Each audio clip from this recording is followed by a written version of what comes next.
নমস্কার, আপনারা দেখছেন দ্য ইন্ডিপেন্ডেন্ট বেঙ্গল। আমি শিবম। কালকে বিদেশের এক সংবাদপত্রে এক বিস্ফোরক খবর আসে। দ্য এক্সপ্রেস ট্রিবিউন যে খবর প্রকাশ করেছে, তারপরে ভারতের বিদেশ মন্ত্রী স্বয়ং সে বিষয়ে মুখ খুলেছেন। খবরটি নিঃসন্দেহে বাংলাদেশ সম্পর্কিত।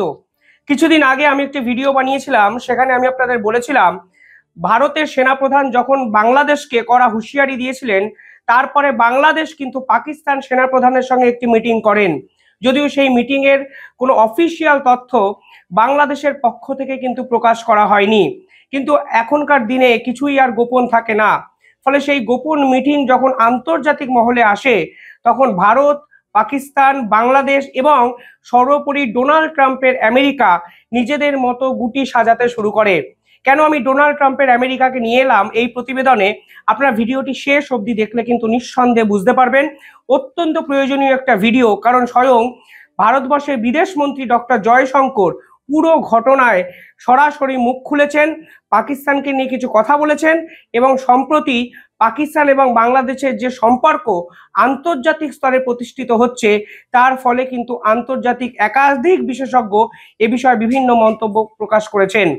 তবে তার আগে ছোট্ট একটা অনুরোধ, যারা এই ভিডিও দেখছেন তারা চ্যানেলটিকে পারলে একটু সাবস্ক্রাইব করে পাশে থাকা বেল আইকনটি ক্লিক করে অল ভিডিওস করে রাখবেন। অনেকে বলেন আমাদের ভিডিও নোটিফিকেশন আপনারা পাচ্ছেন না, তাই সার্চ অপশানে গিয়ে ইউটিউবের দ্য ইন্ডিপেন্ডেন্ট বেঙ্গল যদি সার্চ করেন, তাহলে নিয়মিত আমাদের ভিডিও আপনাদের টাইম লাইনে কিন্তু পৌঁছে যেতে পারে। তবে এবার কাজের কথায় ফিরি।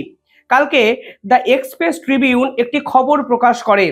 এক্সপ্রেস ট্রিবিউনে বলা হয়, এই যে পাকিস্তানের সেনাপ্রধানের সাথে বাংলাদেশের সেনাপ্রধান মিটিং হয়েছে, সেখানে নাকি বাংলাদেশের পক্ষ থেকে পাকিস্তানকে J-17 থান্ডার এয়ার জেট কেনার একটা আগ্রহ প্রকাশ করা হয়েছে। অর্থাৎ পাকিস্তানের কাছে J-17 থান্ডার জেট আছে, তা নাকি কিনতে আগ্রহী বাংলাদেশ।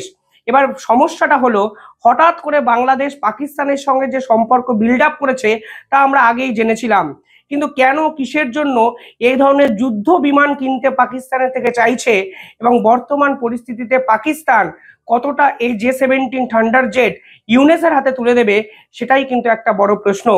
সাম্প্রতিক সময় শেষ এক মাসে অন্তত একাধিক ঘটনা পাকিস্তান এবং বাংলাদেশের মধ্যে দেখা গেছে। করাচি থেকে একটি জাহাজ চট্টগ্রাম বন্দরে এসেছিল। পাশাপাশি পাকিস্তানের ভিসা অত্যন্ত সহজ করে বাংলাদেশের মাটিকে ব্যবহার করার জন্য, ইউজ করতে দেওয়ার জন্য বিভিন্ন কার্যপ্রণালী মোহাম্মদ ইউনূস সরকার নিয়েছে। অর্থাৎ যে কোনো পাকিস্তানি এখন খুব সহজেই বাংলাদেশে চলে আসতে পারেন। ভারতের ইন্টেলিজেন্সরা মনে করেছিলেন এর ফলে বাংলাদেশের মাটিকে ব্যবহার করে ভারতকে অশান্ত করার ছক কিন্তু পাকিস্তানের পক্ষ থেকে করা হয়েছে। পরবর্তীকালে বাবরকে জেল থেকে ছেড়ে দিলেন এই মোহাম্মদ ইউনূস সরকার। অর্থাৎ মৃত্যুদণ্ডে সাজাপ্রাপ্ত এক বন্দীকে ছেড়ে সরাসরি ভারতকে অশান্ত করার পরিকল্পনা পাকিস্তান এবং বাংলাদেশ যে করছে, তা কিন্তু আন্তর্জাতিক স্তরে এস্টাবলিশড হয়ে যায়। কিন্তু এই ধরনের গোপন বৈঠকের খবর যখন সামনে আসে, তখন ভারতও যে মানে সম্পূর্ণ বিষয়টা নিয়ে এটি কড়া মন্তব্য করবে, এটাই কিন্তু স্বাভাবিক ছিল। কালকে জয়শঙ্কর কি বলেছে জানেন? জয়শঙ্কর বলেছে পাকিস্তান আসলে টেরোরিজমের ক্যান্সারে আক্রান্ত। অর্থাৎ ক্যান্সার যার কোনো অ্যান্সার নেই, মানে ক্যান্সার হলে মানুষের মৃত্যুদণ্ড যেমন নিশ্চিত, পাকিস্তান কিন্তু সেই রকম ক্যান্সারে আক্রান্ত। এবং ক্যান্সারের স্বভাব হলো বা ধর্ম হলো সারা শরীরে খুব সহজেই ছড়িয়ে যায়। জয়শঙ্কর বলেছেন একটি ভিডিওতে যে পাকিস্তানের ওই টেরোরিজমের ক্যান্সার আজকে বিভিন্ন জায়গায় ছড়ানোর চেষ্টা করা হচ্ছে। অর্থাৎ পরিষ্কারভাবে ইঙ্গিতপূর্ণ একটি মন্তব্য, যেখানে পাকিস্তান যে বাংলাদেশের এই ভূমিকে ব্যবহার করতে চাইছে এবং টেরোরিজম বাংলাদেশেও ক্যান্সারের মতো স্প্রেড আউট হচ্ছে, তা কিন্তু জয়শঙ্কর কালকে কড়া বার্তা দিয়ে বুঝিয়ে দিয়েছেন। এবার ভারতের বিদেশমন্ত্রী যখন পুরো বিষয়টাকে আন্তর্জাতিক স্তরে নিয়ে এসছেন, তখন এই বিষয়টা ভারত 100% গ্লোবাল ইস্যু করতে চাইছেন। অর্থাৎ বর্তমানে ঠিক যেরকম ভাবে পাকিস্তান এবং বাংলাদেশ একের পর এক ভারত বিরোধী সিদ্ধান্ত নিচ্ছে, তাতে জয়শঙ্কর যে মুখ খুলবে তা কিন্তু বোঝাই গেছিল। কিন্তু কালকে তিনি পরিষ্কারভাবে বলেছেন, ক্যান্সার নাও কনজিউমিং ইটস ওন বডি। বলছে এই যে ক্যান্সার, টেরোরিজমের যে ক্যান্সার, তা শুধু ছড়িয়ে যাচ্ছে সেটা নয়, তাকে নিজেকেও দগ্ধ করে ফেলছে। অর্থাৎ পাকিস্তান যে ক্যান্সার, টেরোরিজম, সন্ত্রাসবাদ গোটা বিশ্বে ছড়াতে চেয়েছিল, সেই সন্ত্রাসবাদ এখন কিন্তু পাকিস্তানকেই শেষ করে দিয়েছে। এ বিষয়ে একাধিক তথ্য বিভিন্ন নিউজ পেপারও প্রকাশ করেছে। কিন্তু পাকিস্তানের নিজের দেশের একটি সংস্থা কি বলেছে জানেন? Pakistan institute for piece studies, এই সংস্থা পাকিস্তানকে নিয়ে সাম্প্রতিককালে একটি গবেষণা করে এবং এই পিস স্টাডিজের গবেষণায় এক বিস্ফোরক তথ্য আমাদের সামনে কিন্তু উত্থাপিত হয়। সেই পিস স্টাডিজের তথ্য বলছে বর্তমানে শেষ 1 বছরে পাকিস্তানের হঠাৎ করে সন্ত্রাসবাদীর সংখ্যা কিন্তু উল্লেখযোগ্য হারে বাড়তে শুরু করেছে। এ বিষয়ে তারা একটি বিশদ আর্টিকেলও কিন্তু প্রকাশ করেছে। এই পিস স্টাডিজ আর্টিকেলে কি প্রকাশ করেছে? তারা বলেছেন rising terrorism ahead, CM situation ahead, অর্থাৎ পরিষ্কারভাবে বলছে পাকিস্তানের বর্তমান যে অবস্থা সেখানে টেরোরিজমের উৎপাত কিন্তু অনেক আকারে বেড়ে গেছে। একদম পাকিস্তানের নিজের সংস্থা তারা কিন্তু এই ধরনের রিপোর্ট সরাসরি প্রকাশ করেছে। পাশাপাশি একাধিক জার্নাল বিভিন্ন রিপোর্ট প্রকাশ করেছে, কারণ তারা মনে করছেন পাকিস্তানের এই ধরনের সন্ত্রাসবাদীর মানে দৌরাত্ম্য বাড়া ভারতের জন্য ক্ষতিকর হয়ে যাচ্ছে। ভারতের একটি অত্যন্ত উল্লেখযোগ্য পোর্টাল একটি অনলাইন ক্যাম্পেইন করে, সেখানে বলা হচ্ছে পাকিস্তান থেকে ফান্ডিং করে কেউ বা কারা রিবিল্ড বাবরি মসজিদ এই ক্যাম্পেইন শুরু করে দিয়েছে। অর্থাৎ ইন্ডিয়া টুডের অনলাইন ক্যাম্পেইনে যে ছবি আমাদের ধরা পড়েছে তা নিঃসন্দেহে ভারতের শান্তির জন্য কিন্তু এক বড় প্রশ্নচিহ্ন, যেখানে তারা খুঁজে পেয়েছেন অনলাইন ক্যাম্পেইনে কেউ রিবিল্ড বাবরি মসজিদ ক্যাম্পেইন শুরু করেছে এবং ভারতের যে বর্তমান অবস্থা সেটাকে কিন্তু বিঘ্নিত করার একটা চেষ্টা করছে। আর এই প্রেক্ষাপটে দাঁড়িয়ে পাকিস্তান এবং বাংলাদেশের এই ধরনের ঐতিহাসিক চুক্তি নিঃসন্দেহে ভারতের কাছেও কিন্তু অত্যন্ত টেনশনের বিষয়। এবং জয়শঙ্কর যে ভিডিওতে বার্তা দিয়েছেন তাতে পরিষ্কার পুরো বিষয়টা একটি গ্লোবাল ইস্যু করতে চেয়েছে ভারতবর্ষ, এবং গ্লোবাল ইস্যু এটা হয়েওছে, কারণ এরপরেই আমেরিকা মুখ খুলতে শুরু করে দিয়েছে। তবে তার আগে জয়শঙ্কর কি বার্তা দিয়েছে আমি একটু আপনাদের ভিডিওতে শোনাতে চাই, তাহলে আপনি বুঝতে পারবেন এই পাকিস্তান এবং বাংলাদেশের বর্তমান সিচুয়েশন ভারতও কত সিরিয়াসলি ভাবতে শুরু করে দিয়েছেন। Pakistan remains the exception in our neighborhood in view of its support for cross-border terrorism. And that cancer is now consuming its own body politic.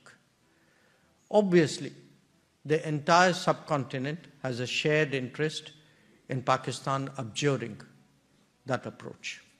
পাশাপাশি পাকিস্তানের বর্তমান যে বিদেশ নীতি তা নিয়ে একাধিক জায়গায় কিন্তু সমালোচনা হচ্ছে।